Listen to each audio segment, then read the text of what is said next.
Okay, right now, California Senator Dianne Feinstein lying in state at San Francisco City Hall. A memorial service planned for tomorrow on the front steps of City Hall, and the public is invited. Feinstein passed away Friday at the age of 90.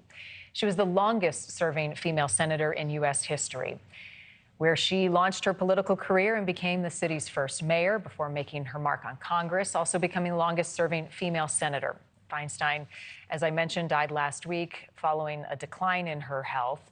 She is remembered as a trailblazer, a champion of civil rights and liberties. President Biden, who served with Feinstein for years in the Senate, calling her a pioneering American. Feinstein will be buried Thursday at a private ceremony with family. Meanwhile, California Governor Gavin Newsom appointed LaFonza Butler to fill her seat. Here now to talk more about the late senator's life and legacy, author of Dianne Feinstein, Never Let Them See You Cry, Jerry Roberts. Thank you for being with us once again as we take a look at the senator lying in state in San Francisco. What is her legacy, do you think? Well, Marni, I think it has to begin with the pathway that she really she created for more women in politics. Again, going back to when her elected career began in 1969, it's kind of hard to remember how sexist the not only the culture, but particularly the culture of politics was. She was the first woman to do any number of things in politics.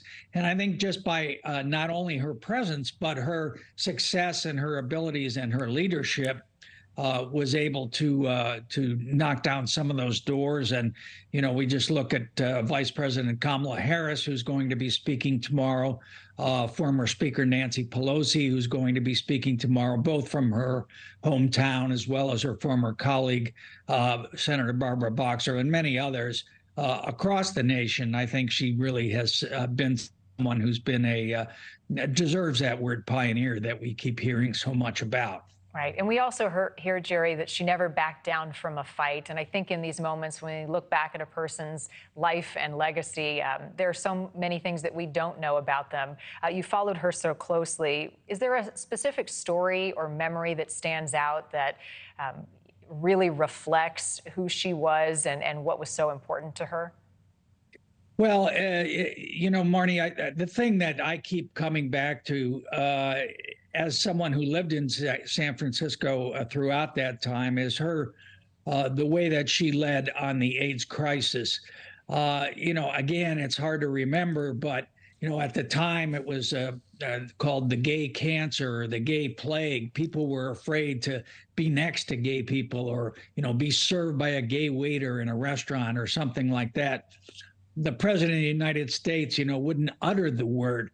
But Dianne Feinstein, as mayor, always and consistently and from the start saw this as a public health problem, saw it for exactly what it was, and just really, kind of dismissed all of that other concerns that people had by her own actions and by also marshaling the resources of the city and the county, as well as the nation, as well as rallying other mayors through the U.S. Conference of Mayors with its first AIDS task force.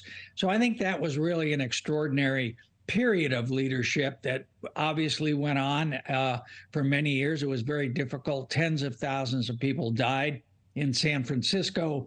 But her, I think, common decency as well as her values, made her see this for exactly what it was, a public health issue. And that's the way she embraced it. And that's the way she led on it. And just one of the issues that she was passionate about. In your book, you talk about her childhood. What was it about her childhood that stands out most to you now?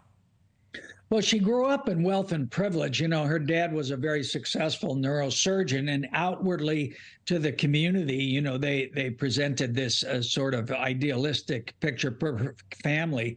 Behind closed doors, however, her mother was a very troubled person.